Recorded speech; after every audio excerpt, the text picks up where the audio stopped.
आज के इस वीडियो में हम चर्चा करेंगे एक ऐसी फिल्म की जिसे एक सुपरस्टार नायक और सुपरस्टार नायिका ने सिर्फ इसलिए छोड़ दिया क्योंकि प्रोड्यूसर के पास उन्हें देने के लायक पैसे नहीं थे, उनका रेट वो नहीं दे पाए। लेकिन इस बात का मलाल उन्हें जिंदगी भर रहा क्योंकि ये एक ऐसी फिल्म बनी जिससे जुड़े हर शख्स ने सफलता की उन ऊंचाइयों को छुआ जहां तक पहुंचने की शायद कोई कल्पना भी नहीं कर सकता।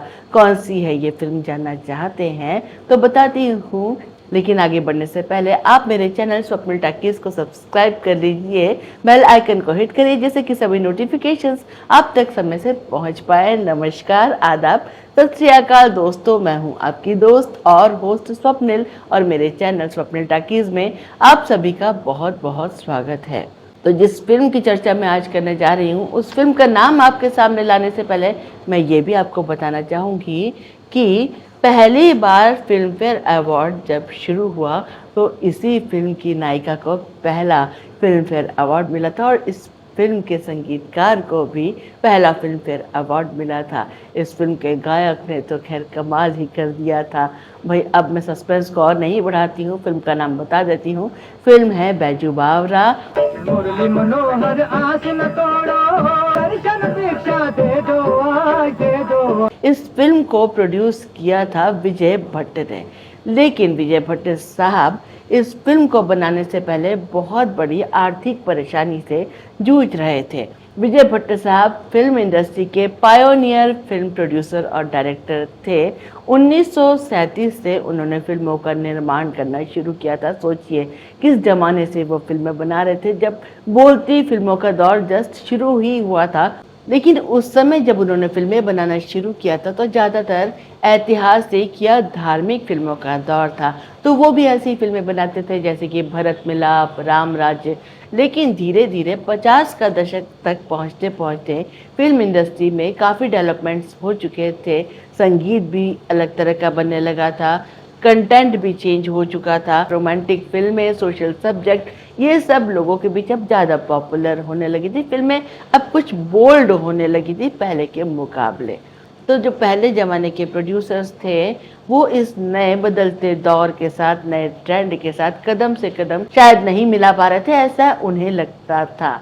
कुछ फिल्में उनकी फ्लॉप भी होने लगी थी। भाई फिल्म इंडस्ट्री एक व्यवसाय है, बहुत से हिट फिल्में बनाई विजय भट्ट साहब ने, लेकिन कुछ फिल्में तो फ्लॉप होती भी हैं। तो इन फ्लॉप फिल्मों की वजह से उन्हें बहुत आर्थिक हानि उठानी पड़ी और सन 50 का दशक आते आते हालात यहाँ तक हो चुके थे कि प्रकाश पिक्चर्स नाम का उनका जो बैनर था, जो प्रोडक्शन हाउस था, उस पर ताला लगने की नौबत आ गई थी। तो एक दिन भारी मन से वो अपने स्टूडियो में ताला लगाने पहुंचे थे।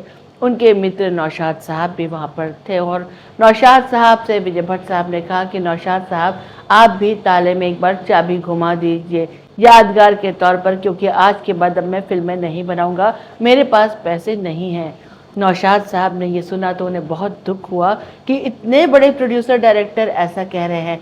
उन्होंने कहा कि भट्ट साहब हिम्मत मत हारिए, मुझसे जो बन पड़ेगा मैं आपके लिए करूंगा, लेकिन आप फिल्म जरूर बनाइए। विजय भट्ट साहब ने कहा कि एक फिल्म का प्लॉट मेरे मन में है, मैं बहुत दिनों से एक फिल्म बनाना चाहता हूँ तानसेन के ऊपर, लेकिन मेरे पास अब पैसे नहीं हैं।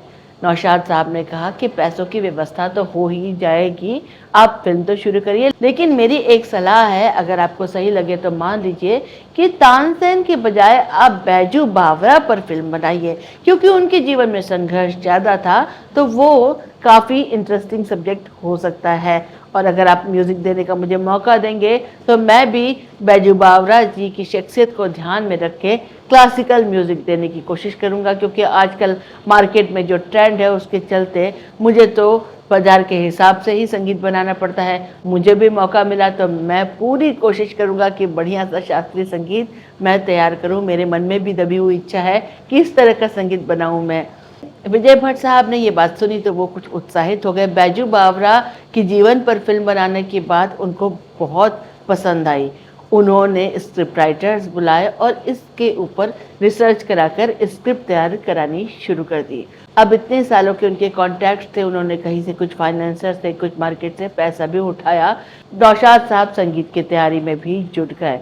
नौशाद साहब खुद इस फिल्म का संगीत तैयार करने के लिए 1 रुपया भी नहीं ले रहे थे। उन्होंने विजय भट्ट साहब से कहा था कि अगर फिल्म चल जाए तो तुमसे जो बन पड़े मुझे दे देना, लेकिन अभी मैं सिर्फ अपनी पूरी मेहनत से, पूरी शिद्दत से इसका संगीत तैयार कर रहा हूँ। अपने मन से मुझे बस काम करने दो। अब बारी आती थी नायक और नायिका को कास्ट करने की। तो कौन से वो सुपरस्टार्स थे जिन्होंने इस फिल्म को रिजेक्ट किया? चलिए अब मैं वो आपको बताती हूँ। उस जमाने के सबसे बड़े नायक थे दिलीप कुमार साहब और नरगिस जी थी महिला सुपरस्टार। तो इन्हीं दोनों को लेकर विजय भट्ट साहब फिल्म बनाना चाहते थे, जिससे कि दिलीप कुमार साहब और नरगिस जी की जो फैन फॉलोइंग है उसका उन्हें फ़ायदा मिल सके, फिल्म को अच्छी ओपनिंग मिल सके। लेकिन दिलीप कुमार साहब और नरगिस जी का रेट बहुत हाई था और उतना रेट विजय भट्ट साहब अफोर्ड नहीं कर सकते थे। पूरी फिल्म का बजट भी दिलीप कुमार साहब और नरगिस जी की फीस के बराबर नहीं था। नौशाद साहब ने कहा कि कोई बात नहीं, तुम बड़े स्टार्स के चक्कर में मत पड़ो, बड़े स्टार्स की चमक के आगे तुम्हारी फिल्म की स्क्रिप्ट फीकी पड़ जाएगी। तुम एक काम करो, नए कलाकारों को लेकर फिल्म बनाओ। अब उन दिनों के एक संघर्षरत कलाकार थे भारत भूषण साहब, और उनको अब विजय भट्ट साहब ने फिल्म के हीरो के तौर पे कास्ट किया। नौशाद साहब ने एक नई लड़की का नाम सुझाया जो थी मीना कुमारी जी। जिस 17 साल की लड़की को नौशाद साहब की सिफारिश पर इस फिल्म में हीरोइन बनाया गया था, वो महज़बीन बानो के नाम से कई सालों से फिल्म इंडस्ट्री में काम कर रही थी। इसी फिल्म में उनका नाम मीना कुमारी रखा गया। किसी को अंदाजा नहीं था कि ये लड़की आगे जाकर इतिहास रचने वाली है, फिल्म इंडस्ट्री की सफलतम नायिका बनने वाली है। विजय भट्ट साहब ने मीना कुमारी जी को इस फिल्म की नायिका के तौर पर कास्ट किया। तू है सागर तो मंझधार मैं हूँ। फिल्म का संगीत नौशाद साहब तैयार कर रहे थे और फिल्म में शास्त्रीय गाने थे, जिसके लिए उन्होंने शास्त्रीय सिंगर्स की भी मदद ली।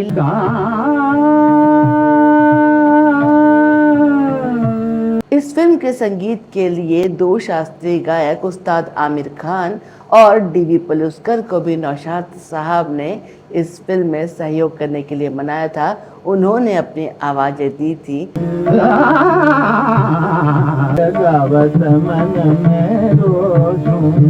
7 गाने उन्होंने मोहम्मद रफ़ी साहब से गवाए, और मोहम्मद रफ़ी साहब भी उस वक्त इतने बड़े सुपरस्टार नहीं थे, वो एक उभरते हुए गायक थे।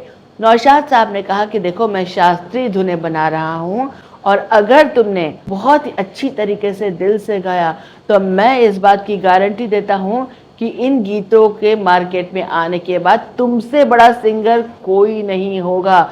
ये गीत तुम्हें उन ऊंचाइयों पर ले जाएंगे जहां आज तक कोई नहीं पहुंचा है।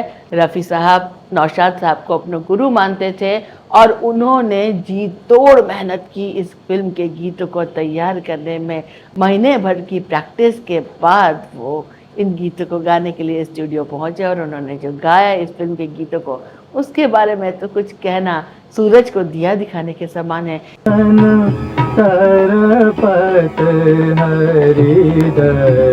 गंगा की मौज में जमुना का धारा, दुनिया के रखवाले। उनके सुरों ने उनके करियर को वो ऊंचाई बख्शी जहां आज तक कोई नहीं पहुंच पाया। नौशाद साहब ने खुद अपने कई इंटरव्यूज में बताया कि जब इस फिल्म के गीतों की रिकॉर्डिंग हो रही थी तो मोहम्मद रफ़ी साहब के साथ जब भी वो कोई गाना रिकॉर्ड करते थे, रिकॉर्डिंग के बाद स्टूडियो में सन्नाटा पसर जाता था, जैसे हर कोई हिप्नोटाइज हो जाता था, मंत्रमुग्ध हो जाता था।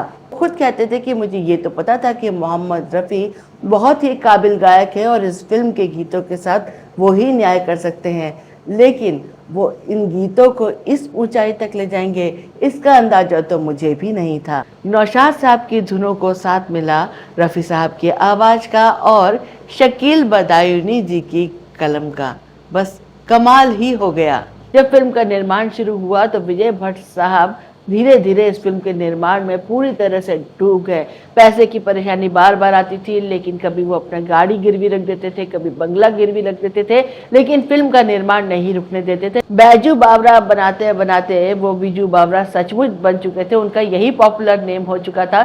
सबको लगता था कि ये आदमी अपना सब कुछ दांव एक ऐसी फिल्म पर लगा रहा है जिसमें शास्त्रीय संगीत है, नए हीरो हीरोइन है, फिल्म तो फ्लॉप होनी ही होनी है। झूले में पवन के आई बहार। लोगों ने उन्हें बीजू बावरा कहना शुरू कर दिया था। बावरा यानी पगला और बीजू उनका निकनेम था। भैया संग तूफान बनाया। लेकिन कन्विक्शन भी तो कोई चीज होती है, और उसी कन्विक्शन के साथ नौशाद साहब, विजय भट्ट साहब सब जुटे रहे इस फिल्म को बनाने में। सबने पूरी शिद्दत से इस फिल्म में काम किया, और उसके बाद जब फिल्म बन के रिलीज हुई तो इस फिल्म ने सफलता के सारे रिकॉर्ड्स तोड़ दिए। इस फिल्म के नायक और नायिका यानी कि भारत भूषण जी और मीना कुमारी जी के घर के सामने प्रोड्यूसर्स की लाइन लग गई। मोहम्मद रफ़ी साहब रातों रात उस ऊंचाई पर पहुंच गए जिसके तो कोई सानी ही नहीं। नौशाद साहब भी 16 साल से फिल्मों में काम कर रहे थे, लेकिन इस फिल्म के संगीत ने उन्हें वो ऊंचाई बख्शी जिसके आगे कोई नहीं टिक पाया। ये फिल्म आगे चलकर 17 भाषाओं में 28 देशों में रिलीज की गई। फिल्म फेयर अवार्ड के इनॉग्रल फंक्शन में इस फिल्म ने इतिहास रच दिया। इस फिल्म को 2 कैटेगरीज में अवार्ड मिले।